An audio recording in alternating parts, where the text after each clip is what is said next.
Hello ladies and gentlemen, and welcome back to my channel for another Hot Toys Avengers Endgame 1/6 scale figure unboxing and review video. Now today we're going to be taking a look at none other than Black Widow herself. This, in my opinion, could be the penultimate version of Black Widow, but we'll have to wait and see throughout the course of this video. I've seen this figure in person a couple of times now, and it's blown me away every single time. And of course, this is the first Black Widow figure with proper sculpted hair, so fingers crossed it's as good as I've seen previously. Now, if you do want to pick up your very own Black Widow, she is in stock right now with toyswonderland.com, and the link for that is down in the description below. DHL got this here in record time, as they always do, so I'm always recommending DHL as a shipping option. Yes, it's a little bit more expensive, but because of the state of the world right now, if you go with EMS, you're probably going to be waiting a hell of a lot longer, so DHL is always my go-to choice. And also, while you're down in the description, why not hit that subscribe and bell notification icon so you're notified as soon as brand new Hot Toys, Sideshow, third party, or whatever else content goes live on the channel. Either way, what we're going to do now is get the box laying flat in the light box and do the unboxing. And here we have the box art for Black Widow. Now, as you can see, up front and center, we do have an image of Natasha in that sort of oil painting aesthetic. For those of you who don't quite know what I'm talking about, it's sort of this really soft look to the portrait, whereas the outfit looks surprisingly sharp. Again, I don't know why they've gone for that aesthetic. It's not my favorite. I've preferred some of the artwork from the other lines, but I've heard a lot of people say they actually do appreciate this style of artwork as well. So I guess it's a personal preference. Now, you can see a nice Avengers A in the background. I do at least like that all of the box art, in terms of the color schemes, match their representative character, and I do like that you do have this very vibrant red in the background for Black Widow. That extends down to the bottom, except it's more of a Shiraz wine red. You do have her logo there on the side as well. You got Black Widow, then of course all of the legal information on the back. Now, as I said, I've seen this figure in person a couple of times. Way back when it was first announced, I remember seeing the prototype and being absolutely blown away. The sculpted hair, I don't know why they didn't do it sooner, to be honest with you. I don't know why people love the rooted hair so much, especially on Black Widow figures. It's so hard to capture the perfect look in terms of a rooted hair aesthetic. For the actress herself, to have it spot on to a certain scene, it's so much more difficult with rooted hair, whereas with sculpted, it's pretty much going to be bang on 100% of the time because it doesn't move. And just as I said that, this thing looks absolutely incredible. Don't worry, you'll be seeing this a lot closer in a lot more detail in just a second, but for now, just know that this thing looks absolutely fantastic. Either way, as you can see, she comes with a bunch of accessories, not nearly as much as we've been seeing with Ronin and even with Rocket, a few less than that, but still, in my opinion, more than enough. So what we're going to do now is get all of these accessories laid out in the light box and take a closer look at everything she comes with. And here we have all of the accessories that come with Black Widow. Now, unfortunately, she's pretty bare bones. You're seeing a display base, couple of hands, and some weapons. Unfortunately, unlike Hawkeye, she doesn't come with a whole lot of stuff. Although I do find myself asking, what more could we have really given her aside from maybe an alternate head sculpt with a smiling expression, or I don't even know what, but what we do have here, in my personal opinion, is pretty darn serviceable. This is the bare bones that you'd expect, at least, from a Black Widow figure. She didn't have a hell of a lot of screen time in this suit anyway, in Endgame, so this makes perfect sense. Now, taking a look at the display base first, as you can see, the nice hexagonal design, matching, of course, with the rest of the line. You do have the Black Widow logo front and center in this nice sort of ominous glowing red, and a super high gloss Avengers A right on the front there. Unfortunately, again, no metal nameplate, just the printed plastic there. That is a little bit unfortunate, and you're probably getting tired of hearing me say it, but still, I wish they would do the metal nameplates once again. We're still getting them with Star Wars after all. Now let's take a look at her little Glock style pistols. I don't know what exactly these weapons are, but they do look like tiny little Glocks. They are spring loaded with the actual hammer section there, and then of course you can remove the magazines. They are super tiny and super cute. They're also really nicely painted, so that is definitely a plus. You get two of these. Now let's take a look at the other weapons she does come with. This is her staff, I guess you could call it. When she assembles her two batons, these ones here, they become that longer version of the staff itself. You can't connect these, they are the separate pieces. You can see they're nicely painted, sculpted, and detailed, but unfortunately she didn't really use these in the film all that much, if at all. It's been a while since I've seen Endgame, so I'll have to cut me a little bit of slack, but they are, as I said, sculpted, painted, and detailed fairly nicely. And of course she does come with these, which are the little ones that plug into her backpack, I guess you could call it, the little piece that these sit in on her back. So these are just the handles of these pieces. So you're getting 3 different variations of this particular weapon. Now of course she does come with some alternate hands. The ones for the left side do include the time travel GPS, painted, sculpted, and detailed quite nicely. You can see a bit of a glint of the metallic look there, and it looks really darn good. So too does the sculpting on the rest of the hands. Obviously you can see these are just the straight up black. Unfortunately, she doesn't come with any illuminated effects for the sort of widow bite, which is a bit of a shame, but either way, they still get the job done. What we're going to do now is get the figure herself out here and take a closer look. And here we have Black Widow herself standing straight up and down the lightbox, no crazy poses or accessories or anything like that, and I have to say, this figure looks absolutely fantastic. Now, there are a couple of complaints that I do have, and we'll address those in due course, but for now, just standing there, looking at the silhouette and how realistic this thing really does look, it's blowing me away. The likeness looks pretty much spot on at this distance. We'll inspect it in much closer detail in just a second, but for now, just looking at it at this zoomed out look, I think it comes together so very nicely. Everything on this figure complements one another perfectly. It looks like a really nice balance, and that is really the key. When it starts getting into some awesome poses, which you'll see towards the end of the video, we'll have to see if any of those illusions of how realistic this thing does look tend to break when you put into more dynamic poses, but for now, just having it standing here, it looks freaking awesome. Either way, what we're going to do now is punch in and take a closer look at the details. And here we have Black Widow herself up close and personal. Now let's start off by taking a look at the head sculpt first. I've taken the liberty of turning down the lights just a touch so you can see the natural shadows falling on the sculpt, and I think it looks absolutely fantastic. But don't just take my word for it, go and take a look at the blogger pictures as well. You can see her in a bunch more sort of lighting scenarios, so you can hopefully make up your mind. But trust me, in hand, this thing looks absolutely fantastic. Now, of course, the biggest change is the sculpted hair. I love this. I don't know why they didn't do this on at least the Infinity War version with the shorter haircut. I think that would have looked really good, but here it looks absolutely flawless. This, in my opinion, is the best way to do hair in 1/6 scale. I know I probably ruffled a few feathers throughout the course of this video by saying that, but then again, don't forget, it's just my opinion. You don't have to agree with me at all. But either way, I think it looks really good. A couple of people have said that the lighter sections on the hair should have extended up a little bit further, but you can see it's definitely there, it's represented, it's painted quite nicely, and I think this is kind of how it looked in the film itself. At least at first glance, without going back and checking reference pictures, this does scream Endgame Black Widow. Now, for those of you who are out there who like your Black Widows with the zipper down for some reason, I don't know why you like to do it, unfortunately this zipper is fixed. I literally just saw a picture in 6 Scale Network today with someone who had all of their widows lined up and the zipper was like way down here.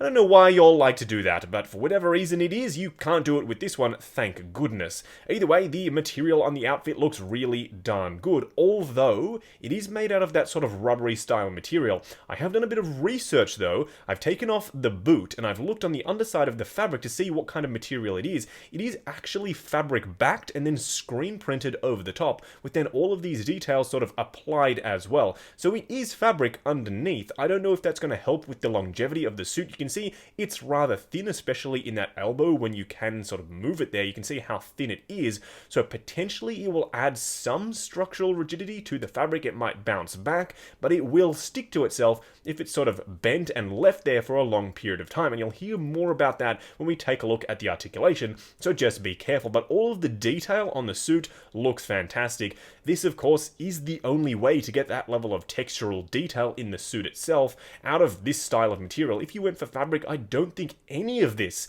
would have even been possible. So this being the only way to do it, I still really like how it's done. Now, of course, her little backpack is on the back, then you can slot these little pieces in. They go in there fairly nicely, and they are quite nice and secure. There is a very subtle dry brushing around the edges to give it a bit of a metallic look, which contrasts a little bit strongly with the belt buckle, which is extremely weathered. You can see it's nicely sort of scratched and weathered, but as I said, it kind of doesn't really mesh with the rest of the outfit. It looks great, don't get me wrong, on its own, but just standing alongside the rest of the outfit, it kind of does look a little bit too war-torn. But either way, I still love the way it looks. What we're going to do now, however, is pan the camera down and give you a closer look at the rest of the outfit. Now obviously Black Widow's suit continues on throughout. You can see that same level of textural detail all throughout the legs as well. These knee pads, I'm sure a lot of people will be happy to note, aren't actually knee pads at all. They're straight up on the suit. So that means when you bend the leg, they aren't peeling off like we saw on Ant-Man. These are going to last the test of time, I do believe. Now unfortunately on mine, you can see the material on the actual suit itself is getting a little bit bunched up around the leg area. I actually removed this boot to be able to move the material around. You may have to do that on your own figure when you get it in hand. Now you can see as well that little pistols do slot in very nicely to the holsters, and it looks pretty darn good. Now the only real big complaint that I do have, and you'll hear me sort of talk about this again in the articulation segment, is the boots. They look good, she stands well, but they aren't the split cut design. Why did they not do that? That means there is no ankle articulation. These are solid PVC. Yes, there's a tiny bit of flex that's coming from this sort of wider area at the top, but that's about it. That's ridiculous. This day and age, Hot Toys should have made this a split cut design. The foot could have moved independently, could have gotten her into some really nice action poses, but they didn't. They went with the fixed look, and at the very least, they've made her able to stand, so I'll give them a little bit of credit for that. But these, in my opinion, is just unforgivable. I don't know why they didn't do that. Also, there's no weathering. They're super clean, super crisp, which contrasts again to that belt buckle and the backpack on the back. They've sort of gone a little bit haphazard with the weathering. Not to say that the entire figure is a pass or anything like that, just because they don't have the split cut design and don't have some weathering on the bottom of the shoes. However, would I have liked to seen those things in this figure? Absolutely. Now, for those of you wondering how on earth we're going to do the comparisons throughout the course of this video, because there have been quite a few Black Widows released, and I know people do want to see the head sculpts compared to one another, so just like we did with Hawkeye, we're going to take a look at the figures standing side by side, then we're going to get the older releases right up next to the new one and compare the head sculpts, so don't worry, you definitely will be seeing it. But either way, starting off with Hawkeye, of course, the new Avengers Endgame version, standing alongside Natasha herself. As you can see, there is a significant height difference between the two. I think this works perfectly fine. This is a really good set to recreate a very iconic and sad moment from Avengers Endgame. If you were out there and you were thinking either of picking up one or two iconic moments in terms of figure sets from the movie, I'm sure this would definitely be on that list, along with the Mark 85, the Avengers Endgame version of Robust Thor, and also Captain America. Those two sets would be really nice diorama style pieces in your display.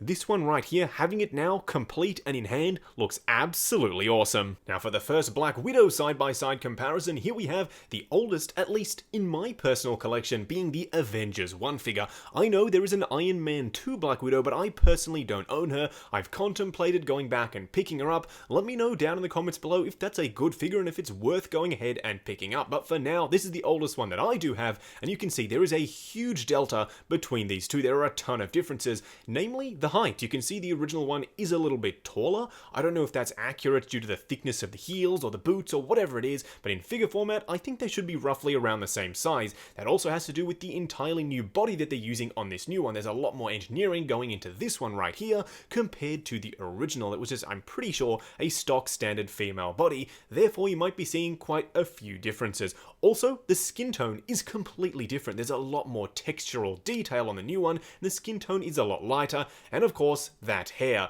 My original Avengers one actually has held up surprisingly well. I've seen a few that haven't, and also my Age of Ultron one, which you'll see in just a second, looks really darn awful, but this one looks pretty darn good. The outfit material as well is rather similar. It's that vinyl-y sort of material, whereas this one leans more towards a screen-printed fabric, but still, they both feel a little bit more restrictive in terms of how long you're willing to leave them in a pose without them getting ruined. And here we have the the Winter Soldier version of Black Widow standing alongside the Endgame release. This one, I actually don't mind. I like the face sculpt, I like the expression, it's a little bit more intense, and I like the hair. They've really nailed it here. It stood the test of time, it's still perfectly straight, perfectly styled, and it looks really good. This is one of the examples of Hot Toys doing the rooted hair correctly. It's got nice tones throughout, it looks like proper hair, and it looks pretty darn good. Also, the material on the outfit, it's fabric, so that means you can pretty much pose it however you'd like. There is a little bit more of a vinyl look to the actual arms themselves, so you do have to be a little bit more careful. Same thing with the torso and on the legs, you can see a little bit more of that vinyl, but overall, this one had more of a fabric look to the outfit itself. Do the body proportions look anywhere near as good as the new one? No, I really don't think so. The waist is super thin, but then the thighs are a little bit thicker, whereas on the new one, it looks a little bit more in proportion with an actual person, rather than looking like more of an action figure. So I'm still leaning towards the Endgame, especially compared to this one. And here we have my personal least favorite Black Widow figure. This is, of course, the Age of Ultron one. That hair is a right mess. I don't know what they were thinking. Yes, I know if I styled it properly and I took the time to get it right, it would look darn good, but I don't actually want to be sitting there messing with the hair on a Hot Toys figure. I want it to look perfect out of the box, and that's where the sculpted hair argument comes in. Anything shorter than, I'd say, past your shoulders, I think they should do sculpted, and they have been doing in recent times, but maybe back in the day, this was their sort of best attempt at doing a shorter haired Black Widow. But you can see it sort of goes poofy and it frays outwards. It looks really awful. The body itself looks pretty good. It's made of a fabric style material on the suit. You can see again a little bit of a darker skin tone, and also the hair is a lot lighter of an orange. But overall, which one am I leaning to out of these two? Definitely the Endgame. And here we have the Civil War Black Widow, and as you can see, this is another good example of Hot Toys doing it right. This, in my opinion, is the perfect use case for rooted hair. It's longer, therefore it makes sense to make it this format so that when you move the head, it moves out of the way. Also, it's styled nicely. It's stayed pretty much perfectly intact over the years, and it looks really good. Now, one elephant in the room is the size. For some reason, all of the Civil War figures are surprisingly large. I don't know why they decided to go that route, but as you can see, she is definitely taller than the new Endgame Black Widow. Not supposed to be that way, I'm sure, but just something that they did for that line. The material of the suit, again, was more fabric, but also had even more of that rubbery, vinyl-y style material all over it, just like we're about to see with Infinity War, and just like we can see with Endgame. Someone did ask me to pop this head sculpt on the new figure, but unfortunately the skin tone is so much darker, it would look a little bit funky in my personal opinion. I don't think it would mesh very well at all, so that's not something that I'm going to entertain, especially I don't want to be trying to pull off that rooted hair head sculpt and potentially messing up the hair on this figure. And for the final and most recent side-by-side comparison, here we have the Infinity War Black Widow standing alongside the Endgame release. Now yes, I know you can't really see the top of her head because the hair is white, the background is white, the top of her "I want to speak to your manager" haircut can't be seen, and I apologize for that. It's definitely there, and she stands pretty much the exact same height as this new release. Is the body the same between the two? I don't think so, not at all. I think the proportions look so much more natural on the Endgame figure compared to Infinity War, which pretty much looks like a rehash of the Civil War version with just that vest over the top and a new head sculpt, because technically that's exactly what it was. Still really good for the time and complements that line very nicely. The skin tone was also updated to be a little bit lighter, a little bit more textural detail, but it doesn't hold a candle, in my opinion, to how good the Endgame figure does look. So I hope I've shown you at least why I personally think this new Endgame figure is, for me, the best Black Widow. Now, kicking off the close-up comparisons, here we have the Endgame figure, of course, on the left, with the original Avengers figure on the right. Now, for back in the day, it was a really good sculpt, don't get me wrong, but nowadays, do I even really see Scarlett Johansson in the one on the right, or is it just generic female head sculpt? It could be that back in the day, it looked really done good, the likeness was strong, but over time, now that we've gotten better and better with technology, it's lost the likeness a little bit, but either way, right now, as it stands, the new one definitely takes the cake. And here, of course, we have the Winter Soldier Black Widow head sculpt. Now, as you can see, they both, again, look really good. They definitely made improvements over the first Avengers release with this new one here, but I don't think it holds a candle to the Endgame figure. I think that one is definitely the strongest likeness that we've seen.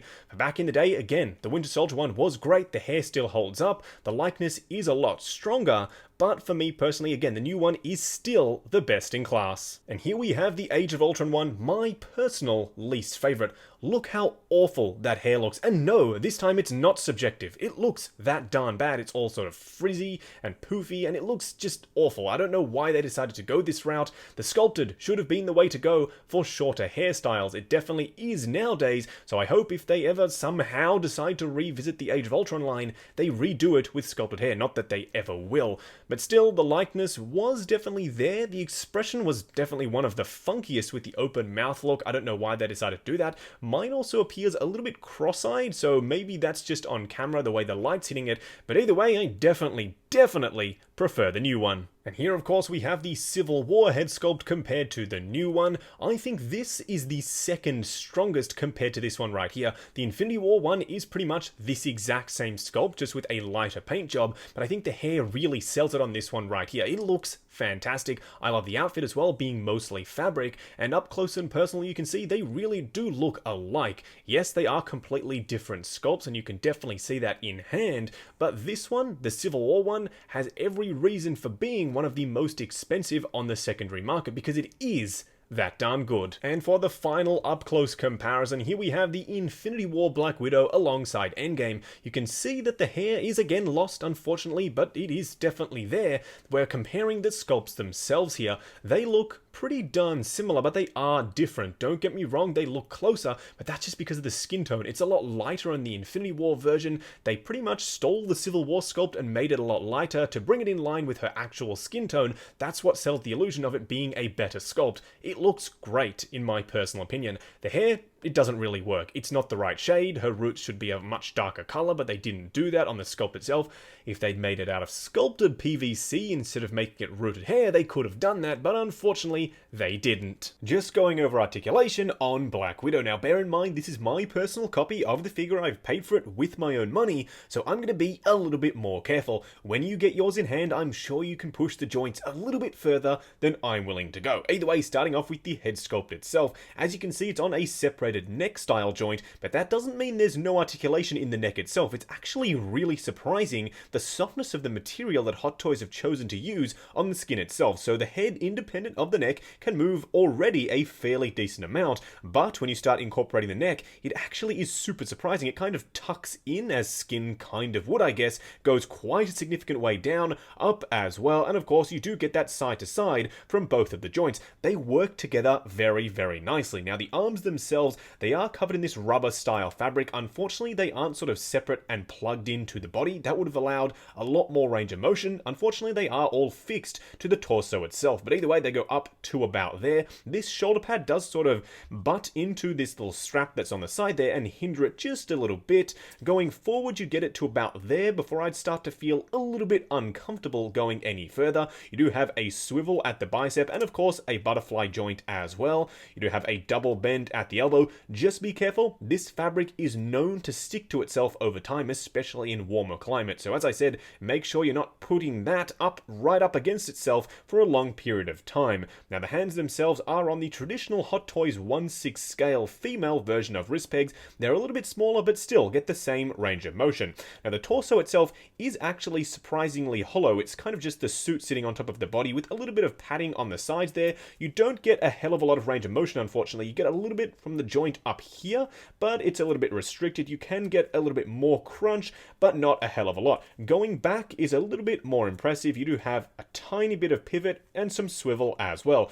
Again, I'm sure you can push all of those joints in the torso a little bit further than I'm willing to go. Now the legs themselves go forward to about there. The suit actually is really scary. It tucks up into the body itself. It's just a huge cavity. That has me worried that over time there's going to be some puncturing. I really don't like doing that, so just make sure you're exercising a little bit of caution there. You do have a swivel, of course, at the upper thigh, then a really decent double bend at the knee itself, and of course the foot, unfortunately, is an entirely fixed piece. It can swivel up at this point here, but mine, fresh out of the box, this boot was fused to the suit, and it is at this point as well. You can see it's moving the suit itself. You can pull off this boot, then reattach it and have this suit separate so it can move a little bit more freely, but as it stands, that's an entirely fixed piece. I don't know why Hot Toys didn't do the split cut design here. They definitely could have made that work and had even more articulation in the foot itself. Going over the 3 cool and 3 annoying things about about Endgame Black Widow. The first annoying thing, and I'm sure it's to nobody's surprise, is this boot design. We've seen countless Black Widow figures now, they've all had this fixed boot. This was the perfect opportunity. You're doing the sculpted hair, you may as well do the split cut design for the foot itself. Make the perfect Black Widow figure. Unfortunately, they didn't do it, and we've got this fixed boot design yet again. The second annoying thing has to do with the way they've done the wrists. Because of these coverings, they sort of go over the bottom of the glove there, as you can see. You barely get any wrist motion without sort of popping it out and revealing the joint itself. Then when you go to pull this down, it just doesn't really quite work, so you can't get that full range of motion out of the actual glove itself without either revealing the joint or popping off the hand. The third annoying thing, and it's not necessarily an annoying thing, more of a more frustrating observation, but it's the style of material they've chosen. It's this rubbery style screen printed fabric, so that means that whenever you're leaving this figure in a pose for a long period of time, it's going to stick to itself. Yes, I know, this is the only way they can get all of this textural sculpted detail on the bodysuit, and it looks great, but somehow, some way, I kind of wish they'd made this outfit fully out of fabric. The first cool thing about this Black Widow has to be that newly sculpted head sculpt, updated paint details, and of course, the sculpted hair. It looks absolutely fantastic. The best in class for a Scarlett Johansson likeness in 1/6 scale, in my personal opinion. The second cool thing has to be the newly updated neck articulation and the softer material of the skin that they've chosen to use. That means you're getting a full range of motion, and it does look incredibly lifelike. And the third cool thing has to be these weapons. I know we didn't see her using them in all of these formats in the movie, and that's the perfect excuse for them not to give us them. I am so very glad that Hot Toys decided, hey, let's go all out, make this one of the best Black Widow figures that we've ever done, and give them all of the accessories, and that they definitely did. Just wrapping up on the Endgame version of Black Widow. Now, this figure isn't without its flaws, and we've discussed them throughout the course of this video. Namely, of course, being the suit material, which I guess they couldn't really do anything about. This is the only way to capture that level of detail in a proper fabric style costume in 1/6 scale. It's just the only way you can do it, and that's perfectly fine. I forgive them for that. What I don't forgive them for is the boot design. Why on earth are they not split cut boots? They could have done it, they could have had a flap that went over the top, so it sort of covers up that joint, but still gives you the optimal range of motion. We have seen this stuff before, why haven't they done it here? I would have loved to been able to put my Widow into some crazy awesome poses, and have that ankle pivot come into play so that she can balance without a display base, but unfortunately, it just can't happen, and that is a real shame. Is it a reason to not pick up this Black Widow figure, or in fact pick up any of the other Black Widow figures? Absolutely not. It's still a really good figure. The likeness is on point. They've made some really interesting engineering decisions in terms of that skin portion of the actual body itself. It looks great and it functions very nicely as well, and so too does the articulation, except for, of course, those boots. Is this the best Black Widow figure that we've seen to date? Well, you'll have to make up your own mind personally, but for me, in my collection with all of the Black Widow figures that I do have, this is my personal favorite. It looks that darn good and realistic. Standing there, the sculpted hair, I think, really sells it for me. I don't know why they haven't done this before, and I really hope they do this again for the Black Widow solo movie figures, because it works so very nicely. Granted, she does have her hair in a ponytail this time, and that might have been a reason why they did it, but whatever the reason was that they decided to do it, I'm glad that they picked this particular version, because in my opinion, it's one of the most comic book accurate in terms of an MCU styling, and I love the way it looks. It's going to perfectly complement the rest of the Endgame lineup. Either way, if you'd like to pick up your very own Black Widow, she is in stock right now with toyswonderland.com, and the link for that is down in the description below. Definitely go ahead and check them out. As I said, DHL got this here super quick, so definitely look into picking her up with DHL shipping if that is an option for you. Also, while you're down in the description, why not check out the link to 6 Scale Network, the brand new awesome Facebook group. Come along, chat figures, share photos of your collection, and of course, see what's coming up next on the channel. Like, comment, and subscribe, and we'll catch you in the next video.